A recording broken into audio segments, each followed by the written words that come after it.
Hello everyone. आज JEE के PY की सीरीज में किरचॉफ्स लॉ पर बेस्ड एक क्वेश्चन डिस्कस करने जा रहे हैं जो 2024 के 30 जनवरी के शिफ्ट 1 में पूछा गया था। इसमें क्या दिया हुआ है कि दो सेल्स हैं जो कि अपोजिशन में कनेक्टेड है। अपोजिशन में कनेक्टेड होने का मतलब क्या है? यहाँ देखिए, इसका जो इंटरनल रेसिस्टेंस, जिसका जो ये आप मतलब निगेटिव टर्मिनल है, दोनों का निगेटिव टर्मिनल कनेक्टेड है।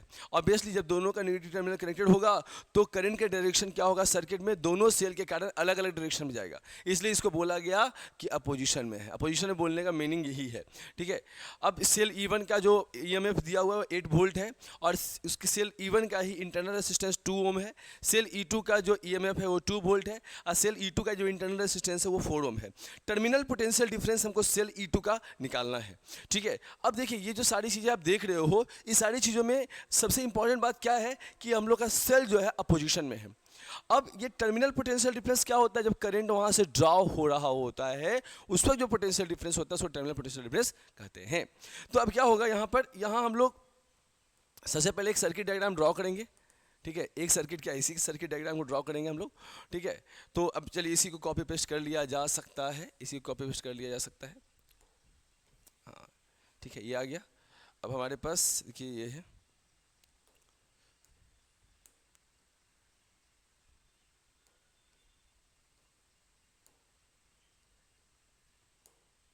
ठीक है। तो इसको हम लोग ऐसा कर लेते हैं,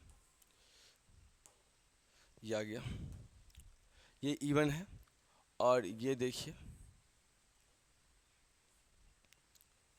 ये है, यहाँ इंटरनल रेसिस्टेंस, इसे कलर को चेंज कर लिया जाए, ठीक है। और यहाँ आ गया E2, यहाँ से करंट हमारा E1 से निकलेगा। क्यों ऐसा सोचे? क्योंकि E1 का जो पोटेंशियल डिफरेंस, E1 का जो EMF है वो कितना है, 8 वोल्ट है। सो यहाँ से ऐसा आ गया। अब इसके बाद हम लोग क्या करेंगे, हम लोग इंटरनल रेसिस्टेंस ड्रॉ कर लेंगे, ड्रॉ कर लिया, ड्रॉ कर लिया। यहाँ से करंट निकल के, यहाँ से करंट फ्लो होते हुए यहाँ से करंट जा रहा है, यहाँ से करंट जा रहा है।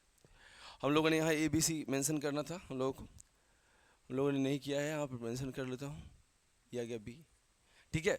अब सबसे पहले तो बात ये है कि हम लोग को क्या करना है, हम लोग को नेट EMF निकालना है, करंट निकालना है पहले। तो करंट अगर निकालना होगा तो क्यों करंट निकालना, ये भी क्वेश्चन है। क्यों करंट निकालना है, ये भी एक क्वेश्चन है।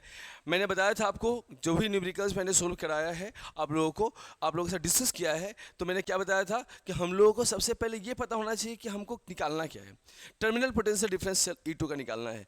तो सेल E2 का टर्मिनल पोटेंशियल डिफरेंस निकालना है तो इसका मतलब ये है कि हमको BC और BB निकालना है। यहाँ देखिए क्या हो गया, BC को ग्रेटर माने हैं, BB को आपका कह सकते हैं लेसर माने हैं या लोअर माने हैं, ठीक है। सो यहाँ क्या हो गया, यहाँ हम लोग ऐसा सोच के चल रहे हैं कि BC ग्रेटर है किससे, BB से। क्यों? क्योंकि करंट इस डायरेक्शन में फ्लो हो रहा है, तो करंट के डायरेक्शन में पोटेंशियल ड्रॉप हो रहा है। तो BC माइनस BB हमको क्या करना है, BC माइनस BB हमको निकालना है, फाइंड आउट करना है। VC माइनस BB हम लोग को क्या करना है, फाइंड आउट करना है। जब VC माइनस BB हमको फाइंड आउट करना है तो क्या करेंगे इसमें, यहाँ देखिए VC है और यहाँ क्या है, BB है। तो BC माइनस BB जब फाइंड आउट करना है तो हम लोगों को क्या पता होना चाहिए, हम लोगों को पता होना चाहिए कि CB ब्रांच में कितना करंट जा रहा है।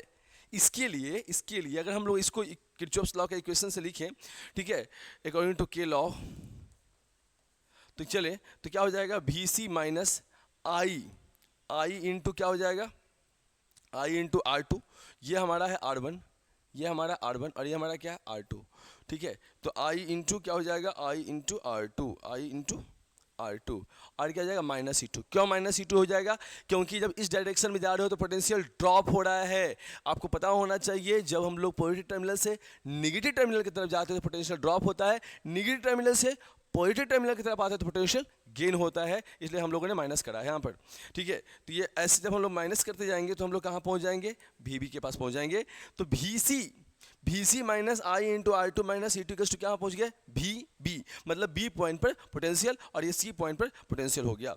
अब यहाँ पर क्या है कि हम लोग को VC माइनस BB निकालना है, दैट्स गुड।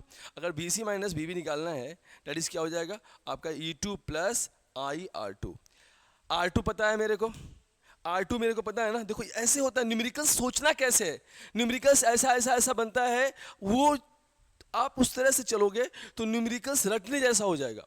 लेकिन आपको जो पता लगाना है टर्मिनल पोटेंशियल डिफरेंस, मतलब हमको BC माइनस VB पता लगाना है। तो BC माइनस VB पता लगाने के लिए हम लोग किरचॉफ्स लॉ इस ब्रांच के लिए लिख दिए। तो BC minus IR2 minus E2 equals to BB हो गया। या आप पोटेंशियल ड्रॉप पोटेंशियल गेन का भी इक्वेशन लिखोगे तो लिखा जाएगा ये। उसके बाद BC माइनस VB जब आया तो क्या आ गया, E2 प्लस IR2। हमारे पास E2 पता है, क्या क्या पता है पहले वो देखो। E2 पता है, R2 पता है, मगर I नहीं पता है। यही मेन हम लोगों का मुद्दा है। We do not know I2, we do not know value of I2, value of I2 नहीं, I, sorry I। So I हमको पता नहीं है। अगर I हम लोग पता लगा लें तो हम लोग BC माइनस VB पता लगा सकते हैं। तो I कैसे पता लगाएंगे इसी सर्किट में, तो देखिए I कैसे पता लगाएंगे इस सर्किट में। इसी को हम लोग एक बार कॉपी पेस्ट कर लेते हैं नेक्स्ट पेज में, ठीक है। सो देखिए इसमें किरचॉफ्स लॉ में पोटेंशियल ड्रॉप पोटेंशियल गेन का भी ध्यान रखना बहुत जरूरी है वाइल राइटिंग द इक्वेशन, ठीक है। ओके चलिए, तो हमको I पता लगाना। मेन देखिए मेन क्वेश्चन अब क्या हो गया, I हो गया, ठीक है। अब तक हमारे दिमाग में था कि हमको टर्मिनल पोटेंशियल डिफरेंस निकालना है कि सेल का E2 सेल का, लेकिन अब हमारा मेन क्वेश्चन हो गया I, क्योंकि E2 निकालने के लिए हमको क्या चाहिए, I चाहिए, ठीक है। चलिए ठीक है, सॉरी, तो यहाँ पर टर्मिनल पोटेंशियल डिफरेंस निकालना है E2 का, तो हमको E2 निकालने के लिए नहीं, E2 तो मेरे पास है ही, terminal potential difference across E2 निकालने के लिए हमको क्या चाहिए, I चाहिए। सो I कैसे निकालोगे, I इक्वल्स टू निकालोगे E नेट। अच्छा I क्या है, I पूरे सर्किट में जो करंट पास हो रहा है वो है। तो I इक्वल्स टू हो गया E net divided by, E net divided by क्या हो जाएगा बताइए, E बाई क्या होता है, V इक्वल्स टू IR, पता है ना। तो I इक्वल्स टू क्या हो जाएगा, I equals to V by R। तो E नेट हो गया, R क्या हो गया, R टोटल। तो R टोटल क्या हो जाएगा, E नेट क्या हो जाएगा। यहाँ से E नेट जब निकालोगे आप, E नेट, अब देखो इसका टर्म, इसका जो EMF है ज़्यादा है, इसका EMF कम है, तो ऑब्वियसली हम लोग क्या करेंगे, E1 minus E2, date is क्या हो जाएगा 8 माइनस डेट इज क्या हो जाएगा 6 वोल्ट, ठीक है। अब इसके बाद क्या है, इसके R टोटल कैसे निकालोगे, दोनों जो है सीरीज में कनेक्ट है, R1 प्लस R2। तो R1 प्लस R2 क्या हो गया, R1 plus R2 2 plus 4, 2 plus 4 क्या हो गया, 2 प्लस 4, 2 प्लस 4 डेट इज 6 ओम, क्या हो गया, डेट इज 6 ओम, 6 ओम, ये आ गया 6 ओम। अब ये ई नेट कितना हो गया, ई नेट हो गया हमारा 6 वोल्ट। आर टोटल क्या हो गया हमारा 6 ओम, ठीक है। तो कितना हो गया 1 एम्पियर, कितना हो गया 1 एम्पियर। अब यहाँ हम लोग जो इक्वेशन लिखे थे, यहाँ देखिए BC माइनस VB का क्या लिखा था हम लोगों ने लिखा था E2 plus IR2, E2 plus IR2, ठीक है। सो यहाँ पर हम लोग इसको ले आएंगे, BC माइनस VB का E2 प्लस IR2। तो E2 कितना है हमारे पास, E2 है हमारे पास 2 प्लस I कितना है 1, R2 कितना है, R2 देख लो, R2 4, ओके, R2 4, 2 प्लस 4 कितना हो गया 6 वोल्ट। तो हमारे पास terminal potential difference across E2 equals to कितना आ गया 6 वोल्ट आ गया। सो इस तरह से ना पहले क्वेश्चन को कभी ना यार आप वहां से स्टार्ट मत करना जहां से आपको लगता है, जहां से डाटा दिया वहां से क्वेश्चन स्टार्ट नहीं करना है। जहां पूछा है, जो पूछा है उससे क्वेश्चन स्टार्ट करना है। हमको टर्मिनल पोटेंशियल डिफरेंस सेल का निकालना है, ठीक है, सेल E2 का। तो हम लोग पहले जाके पता लगाएंगे कि E2 का टर्मिनल पोटेंशियल डिफरेंस कैसे निकालेंगे। क्या दिया हुआ है वो अलग क्वेश्चन है, क्या दिया वो अलग मैटर है, वो अलग क्वेश्चन नहीं सर, अलग मैटर है, वो अलग चीज़ है। हम लोग को सबसे पहले ये समझना है कि E2 के अक्रॉस जो टर्मिनल पोटेंशियल डिफरेंस है वो कैसे निकलेगा। तो हम लोग किरचॉफ्स लॉ से चलेंगे। तो निकालना क्या है पहले वो समझ लीजिए, उसको सिंबलाइज कर लीजिए। BC ग्रेटर देन VB है तो BC माइनस VB क्या होगा ये पता लगाना है। According to Kirchhoff's law BC minus, ये आपको पता है कि ये हायर पोटेंशियल है, इधर हमारा क्या होगा करंट के डायरेक्शन में लोअर आपका पोटेंशियल ड्रॉप होता है। तो BC माइनस IR2, इससे भी करंट पास होगा, इससे भी करंट क्या होगा पास होगा। आप ऐसा समझ सकते हो, इससे कि करंट पास हो रहा है, I पास हो रहा है।